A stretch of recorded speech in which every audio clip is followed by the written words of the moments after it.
هلا وشلونكم؟ أطفالي من محبين خبز العروق، فحبيت أسوي لهم طريقة يصير طري مثل الفطائر وكلش هش.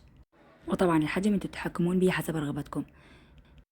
طحين وخميرة وشكر وملح، قلبتهم شوية وضفت نص كوب لبن اللي هو الروب الزبادي، بعدين ضفت مي حسب الحاجة نضيف ونعجن. المقادير بالتفصيل تلقوها أسفل الفيديو.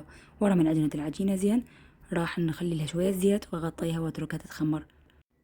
أما بالنسبة للحشوة عندي كرفس ولية، كثروا لية، هي اللي أساس الخبز والعروق يصير كلش طيب.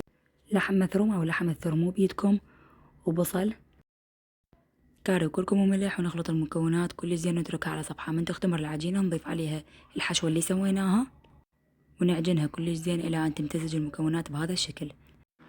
ورا ما كملنا كل شي راح نبلل ايدنا بالزيت ونشتغل بيه ونفتحه بهذا الشكل. مثل ما قلت لكم الحجم حسب الرغبة.